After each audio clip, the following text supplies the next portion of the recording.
Welcome. Thank you for joining me today. I have a real treat for you today. I'm sitting down with Alecia Huck, who is an incredible management consultant, to talk about a topic that trips a lot of great organizations, big, small, successful, just getting off the ground up. Innovation. It's something so many of us say that we want. It's sometimes our why. It's why our company got started in the first place. It's why we exist. It's to disrupt. It's to move forward. It's to grow. It's to change the world. We have to make big change. And yet, when push comes to shove, so many leaders, so many managers find themselves saying, gosh, I need myself, I need my organization, I need my team members to innovate, and it's not happening. So Alecia couldn't be a better person for me to be sitting down and having this conversation with today. As I said, she's a management consultant who literally specializes in working with teams who struggle with leadership and who struggle with making these big changes, and has guided so many through this. So Alecia, tell everyone, welcome. And as I said, I will do you a huge disservice if I introduce you. Tell everyone a little bit more about who you are, what your specialty is, and why we are going to be sitting down talking about innovation today. Sure. So super fun to join you guys. I know there are incredible people in the RISE community. My specialty, I'm a management consultant, and really my specialty is helping companies where they have good people and smart people and hardworking people, but for some reason, they're still seeing the same problems over and over and over. Things like efficiency isn't where it should be, or their culture just has some hiccups that they can't seem to work through.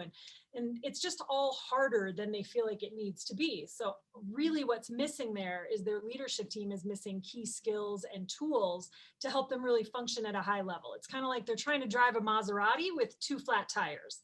So when we fix the flat tires, then everything works. But this is a topic that's really important because, like you were saying, right, we all want to make changes. That's in a lot of cases why you started your business, but change is really hard. So innovation is sort of a double threat, right? Because it's not just change, it's also inventing something new. And how do you just pull new things out of thin air? So it's a really good conversation to be having. Well, and it makes me feel better. I mean, RISE Collaborative is a small team and organization, but it's helpful to hear that you work with really big organizations that struggle with this as well. So it doesn't matter what size business someone may be coming with. And also someone doesn't have to be the CEO of a company to be struggling with this. Maybe you manage a smaller team, even within a larger organization, that this is a really common problem that a lot of people have, no matter what their industry may be, no matter what their company size may be, or what their role in that organization is. Absolutely. People really suck at a lot of things. And not because they're bad people, but because they're hard things. So innovation is one whole category, and then the change that it invokes, or the changes you have to make to be able to innovate well, all of that goes into one big jumble. So if you're struggling with it, I think that is a very fixable thing, but definitely not something you should feel bad about, because if we were all really good at innovation, our houses would be clean, our bodies would look exactly the way we want them to look, right? There would never be laundry anywhere. We would just have it all handled, and nobody really has it all handled. Well, that is good to hear. That's a good point. Well, so talk to me a little bit about, you said that there's innovation and then there's change. What do you think is the best place to start? Is it kind of the concept of innovation and maybe that structure behind it? I think it's good to look at how you innovate. And the biggest thing I would tell people is, if you want to be someone who innovates, then you have to set yourself up for that, right? So if you were going to have a dinner party with 30 people, you would make a trip to the grocery store, right? You would block out some time in your calendar to do the cooking. Innovation is a lot like that. For leaders of organizations, one of the biggest things that I see is everything would work if they could just find time to focus on it. Sure. Including innovation, right? So even if it's just, you're thinking about your own little podcast, right? Or maybe your own big podcast, or you're trying to think of, how can I do a better job of keeping my employees really engaged? The biggest thing is you need to make sure you set aside time for it. And if it's just for you, that's one thing. But what about if you want your organization to innovate? Then you need to think about, where does that go? When do we spend time focusing on that? How do we help people get better at that? Do we have goals for innovation, right? Maybe we want to get some, we want to try 5 new things this quarter. So if you add focus to it in management consulting, there's an old story about a thing called the Hawthorne effect, Ooh. where they were studying productivity in a company that made light bulbs, I think it was. Mhm. And they did all these different experiments and tried all this different stuff. And at the end of the day, they put all the results on a big table. And what they found out is whatever you pay attention to gets better. Didn't matter which technique they were using, it Sure. mattered that they were measuring it. So innovation would be the similar kind of thing. If you want to be a really innovative company, how are you going to baseline that? How are you going to know if you're actually winning that game? Are you looking for just new ideas, or are you looking for ideas that produce specific results? Set some goals, create some parameters is a really great place to start. Gosh, I mean, this is similar, but I always think things on like a personal level too. It's like, oh, okay, I want to be healthier. Okay, what does that mean? What does that look like? Right. How are you going to get there? Okay, I'm just going to snap my fingers. It's like you want it to be that easy, but unfortunately, it's not. That there's actually, you need to set aside the time and set goals, and that makes a ton of sense. Yeah.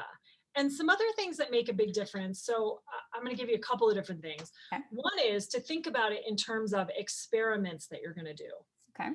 So if you just start out and you say, we want to innovate, okay, but you don't want change for the sake of change. You want a particular set of results.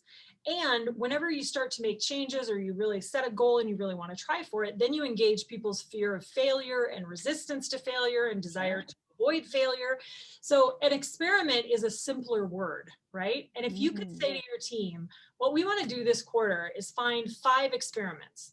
Probably they're going to be smaller things. Maybe we do one big experiment, something that we think could change and benefit our customers, or make us more efficient, or just make Fridays easier, because for some reason that's a hard day for us. Sure. If you identify those experiments and you're specific about it, then you have a definite time frame. And this is really huge. You get a chance to evaluate. How did that go? Did we get what it is that we wanted?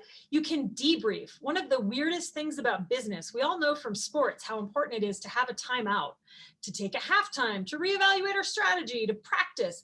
But in business, we just run one long non-stop game that never ever ends, that never finishes, that we never win and we never actually lose. We just keep going to the next thing. So if you can get yourself to stop and debrief, then you can also celebrate that we tried. If you want your people to innovate, praising them in public for trying something new makes a huge difference, right? And getting that knowledge from what worked about it, what didn't. We all want cultures where we have a growth mindset, where we're willing to try new things. We all want to be in a culture where it's easier to give people feedback and have them not get all squirrely and angsty and angry. One of the ways you can do that is by praising people for both what happened and the effort, and creating an environment where you practice being neutral about how it went. We don't get too high when we're good. We don't get too low when we didn't do well. We just keep looking for the places where we can make refinements. So you can use all that to create more of a growth culture. All of that supports innovation and people being willing to raise their hand and say, I have an idea, or what if we tried this? Or I actually did try this. Will you guys try it this quarter so we can all get better together? Oh, I love that. I love the idea of like just even the vocabulary of experiment, I think can shift that, how people think about it going into, because words matter. And I think that's really, really smart. And yeah, experiment, it's like you think about things failing, and that's okay. And that it creates, as you said, that culture. And I think that's also huge too, that the growth mindset culture, and that there's less fear of failure. Because I know fear is what holds us back from so many things at work in life. And so by reducing that fear as a leader, people aren't afraid to let their boss down. They're not afraid that if they make a mistake that they're going to lose their job, or it's going to take everything down. I love that advice. And I think that's really smart for us to take, a really easy takeaway as well. A lot of people accidentally train the people around them that the goal is to not make mistakes. But that's an impossible goal, right? And for a lot of us, that comes from the pressure that you put on yourself and your own brain. So experiments are not about success or failure. Experiments are about seeing what works. And you can, I mean, I've seen very smart parents, they do an experiment for a few weeks with their kids, right? We might do an experiment with how we run a meeting. I personally didn't grow up knowing a lot about fashion. I do closet experiments. Like, we have this amount of money we're going to spend. I have a very cool, very fabulous faux rabbit fur cardigan thing that was part of the J-Lo collection at Kohl's at one point. And I get so many compliments on it. And there's a lot of stuff I bought that is no longer in my closet, and that's okay. I don't have to punish myself for it on the back end. Yeah. So your mental framework, the other thing I would say is that, even just thinking about how you report on how it went. A lot of us are really bad at reporting. We either we expand our results, we kind of put a glow on it, right? A little lipstick on the pig, Sure. or some of us underreport so we don't get in trouble or we don't look bad, or then we get the other person saying, no, it was really good. I like to train organizations to just be straight. We don't round up, we don't round down, because both of those are dangerous. If we really want to get somewhere, we got to know where we are. So we have a culture where the truth is the truth. And that's what our aim is. We call it only Friday is Friday. Like it's either Friday or it's not Friday. It's pretty simple. So you want to work on that too as an organization. That'll definitely help. That's huge. So talk to me a little bit about then the concept to the innovation versus execution. Yeah. So one of the books that I would recommend for everybody, and I know that Kate will put this in all the notes, it's called Moonshots by Safi Bakal. It's how to nurture the crazy ideas that win wars, cure diseases, and transform industries. And I read a ton of books. There are not many that I take such copious notes from, because a lot of people are just saying the same stuff. But he's really looking at innovation from a structural standpoint. And his point is that you need a different kind of management structure when you're trying to innovate. You want people to have more freedom, more flexibility, wider parameters than when you're trying to execute. So think about, for example, trying to develop a new medical device.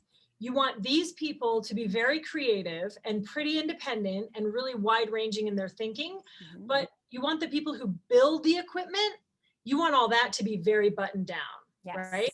So his is a great book. One, you're going to find amazing stories in there about great innovations and how they came to be. Like, I was really surprised to learn that all good drugs basically fail like 6 times. Wow. Kicked out because nobody thinks they're going to do anything good. And so it's kind of a survivor's tale of how you make it through those hoops. And then that helps you figure out how to make it easier for good ideas to thrive inside your organization. And then the second one, and I know this one will sound a little crazy, it's called How to Talk So Your Kids Will Listen, and Listen So Your Kids Will Talk. One of the best secrets in management consulting is that some of the best advice you'll ever find comes from parenting books and parenting blogs. Yeah, amen, sister. The other place I go is, no kidding, dog training videos. And I know that sounds condescending, but there's just some really good practical stuff in there. So part of what I like from this book is that when it comes to execution, you're trying to create an environment around people that really nurtures their ideas and has them be responsible, right? So I want to talk to people in terms of not what is your job, but like, what are you responsible for? And then what's your game plan for how you're going to fulfill that responsibility, right? So maybe you're in charge of customer service. Well, what do you think is a great question that comes straight out of this book, right? Instead of just supplying the answer, because a lot of times you're in a leadership position because you are one of the smarter people in the room, or maybe you sign everybody's paycheck. It gets tempting to just feed people the answer instead of nurturing from them. And there's a great story that I love. If you've ever heard of this, there's a minor league ball team called the Savannah Bananas. Ooh. This husband and wife bought this struggling, failing minor league baseball team, and they have turned it into this outrageous money-making machine. They sell out every season months in advance. It's the craziest fan experience, and they're always doing experiments. So, today their owner, Jesse Cole, who you can follow on LinkedIn, he's great. He posts something about how whenever it rains, they actually have their baseball players escort people in from the parking lot. They're baseball players. Oh, so cool. Your family gets a player with his umbrella. You get to take pictures with him. So they really look at every element of customer service. And he has this great story. They had somebody called up to cancel. They had 8 tickets to that night's game, and the gentleman called to cancel. And their customer service rep, who's like a 22-year-old, says, "Well, sir, can I just ask? That's a lot of tickets. Why are you canceling?" And the guy says, "It's me and my 7 kids." He said, "The game was the last gift my wife got for us. She got it as a surprise, and she recently passed away." Oh. And so he said, "But I just don't think we're up for it," right? So this 22-year-old kid says, whatever you need to do for your family is fine. Would it be okay if I asked my boss a question and like came back to you? So he goes running into his boss's office, Jesse Cole, the owner, and he says, this is what's happening with this family. What should we do?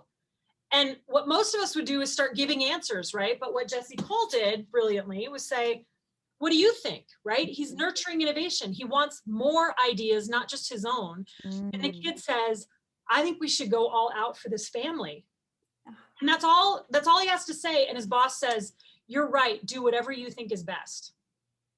So we talk a lot about empowerment, right? Yeah. That's actually a moment where that kid got more responsible, took ownership of his position. So he calls the dad back. He has him come down early. He has the entire baseball team out there to greet the family, escort them to their seats.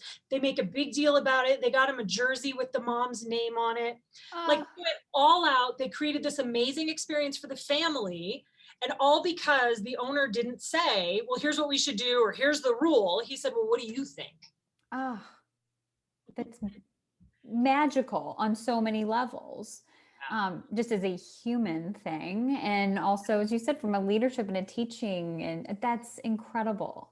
Yeah. So you're always training your people. You want to train them by asking them what they think, right? Having them give you good responses, like come to me with some ideas.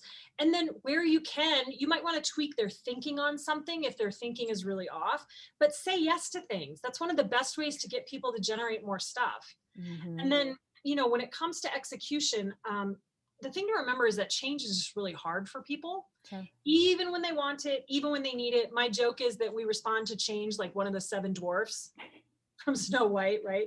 People get really smart, like they turn into Doc, and you'll hear this everywhere now. And they start arguing with you about how they know better and that will never work and this is such and da-da-da. You haven't taken it. Get really smart. Some of them just get really crabby and grouchy, right? They're just grumpy about the whole thing. Nothing you say makes it any better. And some people literally get sleepy or stupid. Like they're just like, oh, what? I'm just so tired lately. I don't know what's going on. And did we say that's what we were going to do? I don't remember that.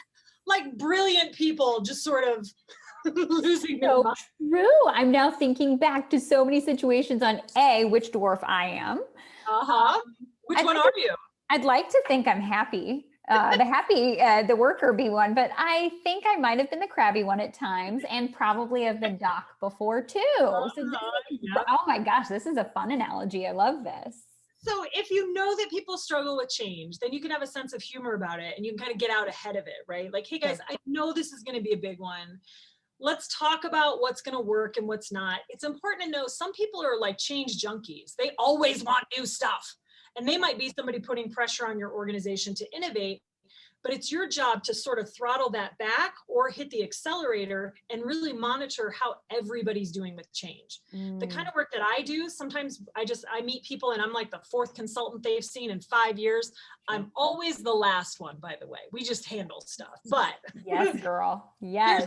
There's a price to change, and big change has a big price. So you got to pay attention to, are people just tired? Like we've just had too much new stuff. Sure. Think of how easy it is to drive home from your office or drive to your grocery store in your neighborhood, and how hard it is to drive in a different city that you're not in. That's a good example of the cost of change. So you want to have a sense of humor, prepare people for it, give them as long of a runway as you can. Here's what's coming.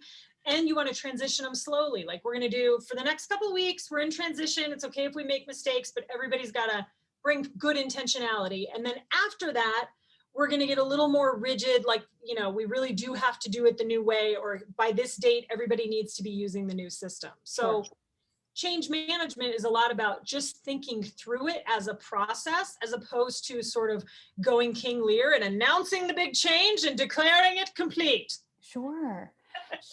Yes. Or doing it in like a silo. Yeah. And like, I love too, like the idea of involving others, and you said, giving them a clear runway, sharing the why of change. And when people are involved in the change and involved in the innovation and a part of the process, then it helps them get on board with it a little bit more. For sure. And one small word of caution: don't pretend like they have an option if they don't have an option.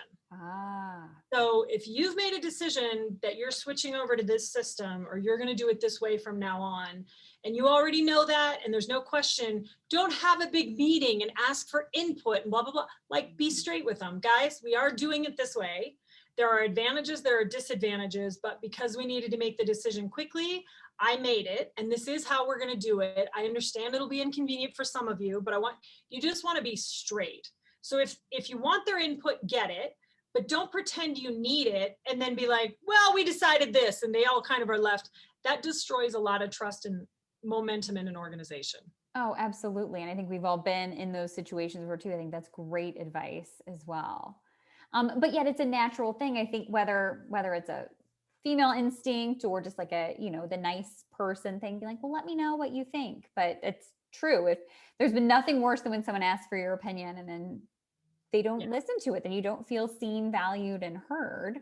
And that destroys, as you said, the trust. I think that's huge. That's called softening language, where we try to buffer. So it's not because there's a social cost. I don't want to make you angry, but it's way worse if you're not clear. And a good antidote by the way, for that is you want to just practice saying no and nothing else. You can even do it with a friend, right? Like, can I have this bowl? It's just some odd thing. And then practice all the ways that we think of your toddler and however your toddler gets you to say yes.